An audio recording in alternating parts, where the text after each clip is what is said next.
The Prime Minister's claim that the Liberal Party's founding leader was not a Conservative has confused and angered some in his party's base. In a speech overnight in London, Malcolm Turnbull argued that Sir Robert Menzies, who was Prime Minister for 16 years, shunned the Conservative label and was in fact determined to lead a progressive party. It's a bold move for Mr Turnbull, who's down in the polls and facing criticism from his own side, including a decidedly Conservative predecessor, Tony Abbott. Julia Holman reports.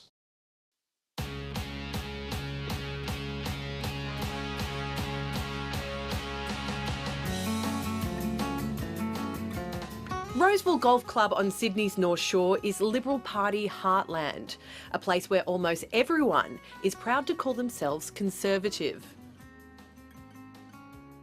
I would describe myself as Conservative. I like the family values. I like the right-wing attitudes of what one would call the Conservative Party. I think that overall I would be inclined towards more conservative liberal inclination. The Liberal Party are more of a business-minded party and they're running a business in this country, and that's what we need. So, Prime Minister, thank you for coming here. We look forward to hearing what you have to say. Thank you.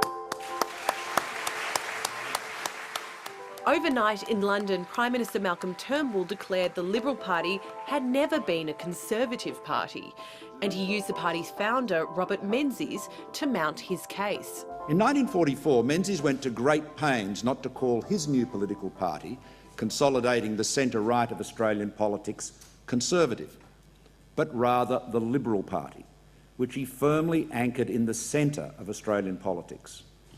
We represent all the people, not just the ones who voted for us. Menzies said at the time, "We took the name Liberal because we were determined to be a progressive party, willing to make experiments, in no sense reactionary." Thank you very much indeed. The Prime Minister's speech sparked much debate.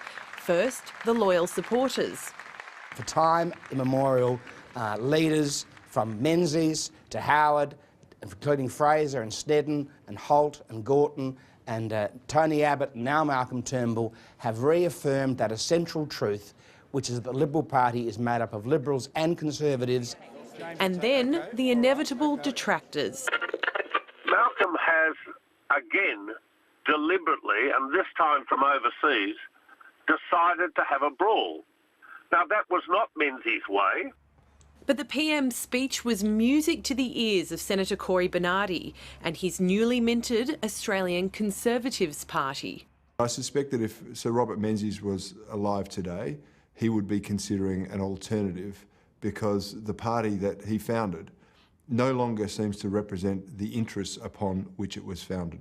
Senator Cory Bernardi will be spruiking his new political party at an event at this golf club next month. Now, the event is being organised by the Roseville branch of the Liberal Party, but party rules prevent any current members of the group from speaking to us publicly about the event.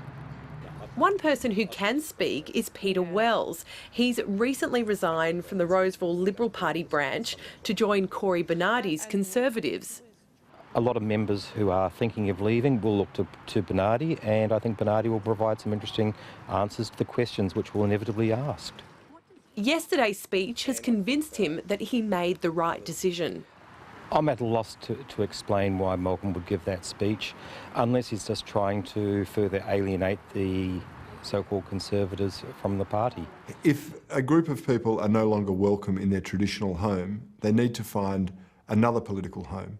And the Australian Conservatives is designed to provide a voice, and a stronger voice, a more united voice for Conservatives, just like Sir Robert Menzies did back in the 1940s.